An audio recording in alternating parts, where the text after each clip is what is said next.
नमस्कार दोस्तों, आज फिर आपका स्वागत है क्राउन इमिग्रेशन के यूट्यूब चैनल पर। तो आज मैं 9 वर्ल्ड्स की जो कंट्रीज़ हैं उनके बारे में डिस्कस करूंगा।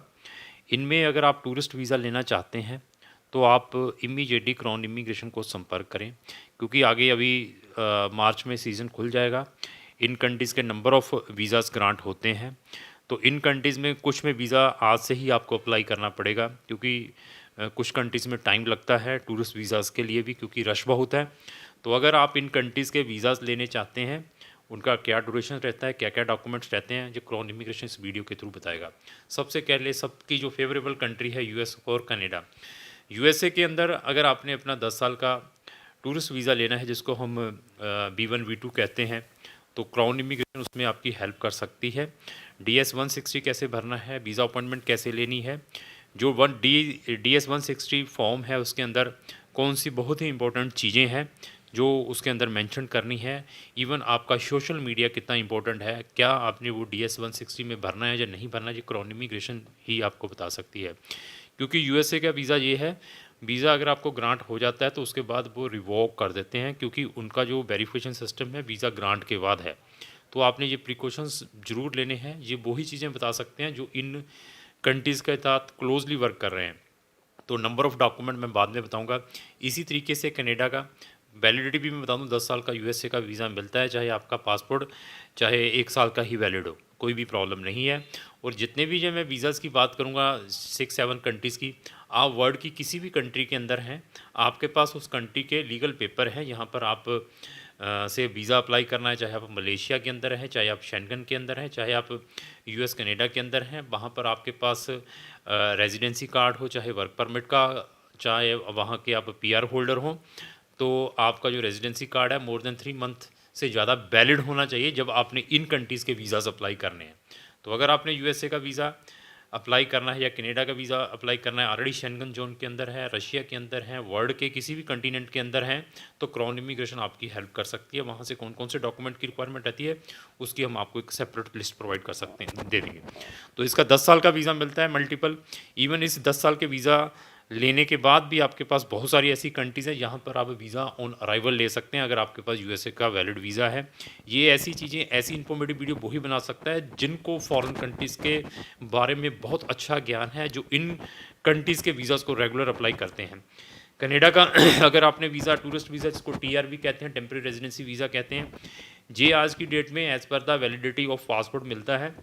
जब भी आपने कनाडा का टूरिस्ट वीज़ा अप्लाई करना जा रहे हैं, अगर आपका पासपोर्ट 1 साल से कम वैलिड है या 2 साल से कम वैलिड है, तो मैं आपको स्ट्रांगली रिकमेंड करूंगा कि पहले अपना आप पासपोर्ट रिन्यू करवा लें।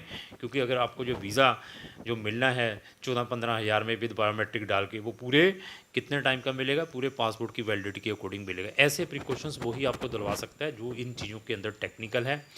टूरिज़्म के लिए जाना है, आपने सुपर वीज़ा अप्लाई करना है, कैन प्लस वीज़ा अप्लाई करना है कनाडा का, तो क्राउन इमिग्रेशन इसमें हेल्प कर सकते हैं। पेरेंट्स का वीज़ा अप्लाई करना है, ऑलरेडी आप वहाँ पर हैं, पेरेंट्स ऑलरेडी वहाँ पर हैं, अपने बच्चों का यहाँ पे वीज़ा अप्लाई करना चाहते हैं, आप ऑलरेडी वहाँ पे स्टूडेंट वीज़ा के ऊपर अपनी स्पाउस का टूरिस्ट वीज़ा अप्लाई करना चाहते हैं, आप अपने स्पाउस का ओपन वर्क परमिट अप्लाई करना चाहते हैं, और आप स्टूडेंट हैं वहाँ पर, आप अपने डिपेंडेंट बच्चों का टूरिस्ट वीज़ा अप्लाई करना चाहते हैं, तो क्राउन इमिग्रेशन आपकी हेल्प कर सकती है। तो ये आपके पासपोर्ट की वैलिडिटी के अकॉर्डिंग मिलेगा। इसके बाद हम ऑस्ट्रेलिया के ऊपर आएंगे, जो है सब क्लास 600। ये आपको जो वीज़ा की ड्यूरेशन है अप टू 1 ईयर का मिलता है। ऑनलाइन ही सारे डॉक्यूमेंट अपलोड होते हैं, जितने भी ये मैंने यूएसए कनाडा का कहा है। यूएस वीज़ा में आपकी पर्सनल अपीयरेंस जरूरी है, कनाडा के वीज़ा में कोई पर्सनल अपीयरेंस नहीं है, आपकी डॉक्यूमेंट असेसमेंट के थ्रू ही आपके वीज़ा ग्रांट हो जाते हैं। ऐसे यूएसए ऑस्ट्रेलिया का भी ऐसे ही है, उसमें भी सारे डॉक्यूमेंट अपलोड करने पड़ते हैं। तो आपके डॉक्यूमेंटों की असेसमेंट के बाद ही आपको इलेक्ट्रॉनिक वीज़ा मिलता है। ये पासपोर्ट के ऊपर स्टैंपिंग नहीं होता अप टू 1 ईयर का। तो ऑस्ट्रेलिया का भी अगर आप टूरिस्ट वीज़ा अप्लाई करना चाहते हैं तो क्राउन इमिग्रेशन इसमें भी हेल्प कर सकता है। किसी भी कंट्री के अंदर बैठे हुए तो क्राउन इमिग्रेशन आपको बता सकता है कि आप अपना वीज़ा किस वे से अप्लाई कर सकते हैं। इसी तरीके से न्यूजीलैंड का टूरिस्ट वीज़ा अप्लाई करना चाहते हैं, ये आपको 9 मंथ का मिलता है। तो उसमें कौन कौन से डॉक्यूमेंट आपने अपलोड करने हैं, जो टीटीएस सर्विसेज हैं, जो इनकी एक वीज़ा फैसिलिटेड सेंटर है, जैसे बीएफएस है, टीटीएस सर्विस है, बीएलएस है। तो इसी तरीके से न्यूजीलैंड गवर्नमेंट ने टीटीएस को हायर किया हुआ है, जहाँ पर आपका पासपोर्ट सबमिट होता है, जब आपकी अप्रूवल आ जाती है तो आपने इसकी जो फ़ीस पे कैसे करनी है, उसका कितने का ड्राफ्ट बनता है, तो ये सिर्फ़ आपको क्राउन इमिग्रेशन जैसी कंपनी ही बता सकती हैं। हम मोटिवेशन नहीं देते, वीज़ा नहीं दिखाते, हम काम करके दिखाते हैं, प्रैक्टिकली काम का नॉलेज है। तो ये इसके बाद हम यूके की बात करेंगे। यूके का टूरिस्ट वीज़ा अप्लाई करना है तो उसमें भी क्राउन इमिग्रेशन आपकी हेल्प कर सकती है। यूके की क्या स्पेशलाइजेशन है, यूके के अंदर आपको जो टूरिस्ट वीज़ा 6 मंथ का भी मिलता है, 2 ईयर्स का भी मिलता है, 5 ईयर्स का भी मिलता है, 10 ईयर का भी मिलता है।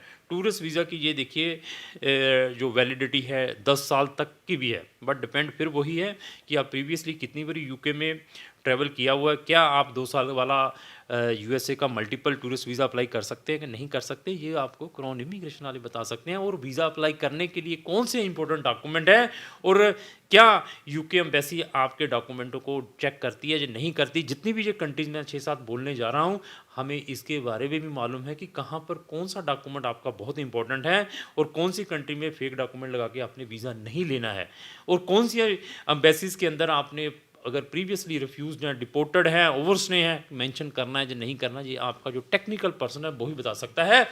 यूके का जो वीज़ा आपने टूरिस्ट वीज़ा अप्लाई करना है, यूके का व्हाट्सएवर वीज़ा अप्लाई करते हैं, सबसे रिजिड एप्लीकेशन फॉर्म यूके का है। इसके अंदर नंबर ऑफ़ हमें अपनी इन्फॉर्मेशन मेंशन करनी पड़ती है और प्रॉपर्ली फॉर्म भरना है जब भी आपने यूके का वीज़ा लेने की कोशिश करनी है। फिर हमारी जो मेन फेवरेबल कंट्रीज़ हैं, शेंगन 26 कंट्री, इसमें क्राउन इमिग्रेशन बहुत ही स्पेशलाइज्ड है। क्या आपने अपना वहाँ का टूरिस्ट वीज़ा जो मिलता है, जो आपको 3 मंथ तक का, इवन शेंगन के अंदर और भी ऑप्शन है कि शेंगन के अंदर आपको 1 साल का, 2 साल का और 5 साल का भी tourist visa with multiple entry मिल सकता है। डिपेंड है कि आप साल में शेंगन जोन में कितनी बारी ट्रैवल्ड हैं या 2 साल में प्रीवियसली कितनी बारी ट्रैवल्ड हैं आप शेंगन के अंदर। तो अभी आप 5 साल का या 2 साल का अप्लाई कर सकते हैं या नहीं कर सकते, ये सिर्फ क्राउन इमिग्रेशन ही बता सकता है। और 26 कंट्री में से कौन सी ऐसी शेंगन कंट्री के अंदर हम अपना टूरिस्ट वीज़ा डालें, यहाँ पर हमें मैक्सिमम ड्यूरेशन का टूरिस्ट वीज़ा मिले, क्या नॉर्वे में डालें, क्या हम फ्रांस के अंदर डालें, क्या नीदरलैंड के अंदर डालें, या हम ऑस्ट्रिया के अंदर डालें या स्वीडन के अंदर डालें, ये सिर्फ आपको क्राउन इमिग्रेशन ही बता सकती है। इवन आप ऑलरेडी शेंगन जोन के अंदर एज ए स्टूडेंट है, अपने पेरेंट्स को बुलाना चाहते हैं, अपने भाई को बुलाना चाहते हैं, अपनी सिस्टर को एज ए टूरिज्म के लिए बुलाना चाहते हैं, आपकी कंट्री देखने के बाद मैं आपको बता दूंगा, अगर आप लाटविया में है तो अपने पेरेंट्स को आप वीज़ा ले सकते हैं या अपने सिस्टर ब्रदर का वीज़ा ले सकते हैं या नहीं ले सकते, ये सिर्फ क्राउन इमिग्रेशन ही बता सकता है। और वहाँ से आपके लिए कौन से ऐसे इंपॉर्टेंट डॉक्यूमेंट है जो आपने अपने सिस्टर ब्रदर या पेरेंट्स के लिए भेजने हैं, तो उसमें भी हम आपकी पूरी की पूरी हेल्प करेंगे। इसी तरीके से हमारे पास जापान का और साउथ कोरिया का, इनका जो वीज़ा आपको मिलता है 90 दिन का वीज़ा मिलता है। अगर इनके भी आपने टूरिस्ट वीज़ा अप्लाई करने हैं तो क्राउन इमिग्रेशन इसमें भी आपकी हेल्प कर सकता है, क्योंकि क्राउन इमिग्रेशन को Japan, south Korea, even Hong Kong का आपने अप्रूवल लेनी है, उसका इलेक्ट्रॉनिक टाइप का वीज़ा आता है, उसमें भी हम आपकी हेल्प कर सकते हैं। बट आप चाहते क्या हैं।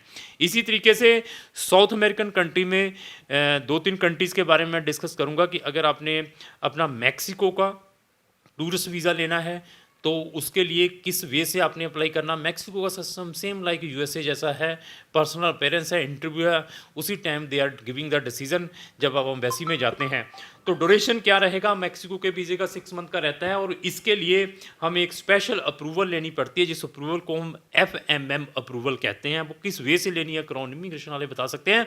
ब्राज़ील का टूरिस्ट वीज़ा अप्लाई करना चाहते हैं, ब्राज़ील का जो टूरिस्ट वीज़ा मैक्सिमम 10 साल का भी मिलता है, 10 साल का वीज़ा भी लोग ले सकते हैं ब्राज़ील के टूरिस्ट वीज़ा को भी।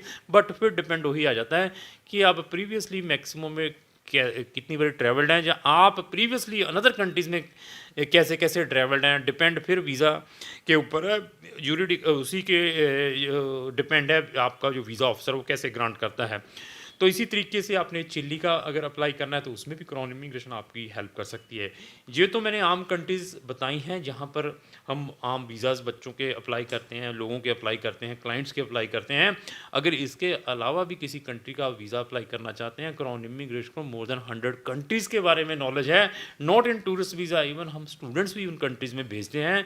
और हमें मालूम है कि इस वीज़ा को अप्लाई करने के लिए कौन कौन से डॉक्यूमेंट इंपॉर्टेंट है। कुछ कंट्रीज़ में टूरिस्ट वीज़ा अप्लाई करने के लिए हमें पुलिस क्लियरेंस सर्टिफिकेट की रिक्वायरमेंट रहती है। ये कौन बता सकता है, वही बता सकता है जो उन कंट्रीज़ के साथ टच में है। कभी भी अपने केस की ट्राई मत करें, नए कंसल्टेंट के थ्रू अप्लाई करते हैं, जो आपको वीज़ा की मोटिवेशन देते हैं, दे वीज़ा पे वीज़ा दिखाते हैं। ये नहीं है कि उसका वीज़ा आ गया, आपका भी आ जाएगा, बट कोशिश ये करें कि उस कंसल्टेंट के थ्रू अप्लाई, उस कंपनी के थ्रू अप्लाई करने की कोशिश करें जिनको इस बारे में नॉलेज हो।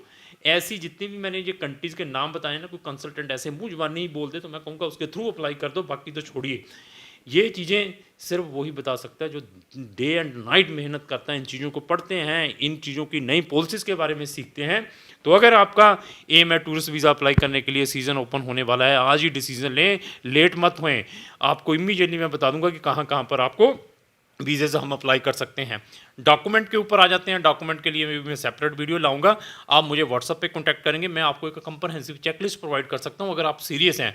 उसके अंदर मैंने नंबर ऑफ़ डॉक्यूमेंट्स लिखे हैं। एज़ ए स्टूडेंट तो तब कौन से डॉक्यूमेंट चाहिए, अगर आप एज़ ए सेल्फ एम्प्लॉयड है, बिज़नेस कर रहे हैं, तब आपके पास कौन से डॉक्यूमेंट चाहिए, अगर आप गवर्नमेंट सेक्टर में जॉब कर रहे हैं तो तब आपके पास कौन से डॉक्यूमेंट चाहिए, अगर आप प्राइवेट सेक्टर में जॉब कर रहे हैं तो तब आपके पास कौन से डॉक्यूमेंट चाहिए, अगर आप एक फार्मर हैं, जहाँ एक डेयरी फार्मिंग चला रहे हैं, तब आपके लिए कौन से डॉक्यूमेंट चाहिए। ये सिर्फ क्राउन इमिग्रेशन एक कंप्रिहेंसिव चेकलिस्ट भी प्रिपेयर की हुई है, वो हम आपके साथ शेयर कर सकते हैं। तो इस टाइप की इन्फॉर्मेटिव वीडियो डेली मैं अपने सोशल मीडिया के ऊपर अपलोड करता रहता हूँ, और आप चाहते हैं व्हाट्सएवर वीडियो मैं अपने सोशल मीडिया पर अपलोड करूँ, उसकी नोटिस सबसे पहले आप तक आए, तो आपको इमीडिएटली हमारे जितने भी सोशल मीडिया को फॉलो करना है, साथ में लगे बेल यूट्यूब को सब्सक्राइब कर, साथ में लगे बेल आइकन को पुश करना पड़ेगा। अगर आपको जो मेरी वीडियो चल गई तो लाइक एंड शेयर करना ना पड़े। Thank you.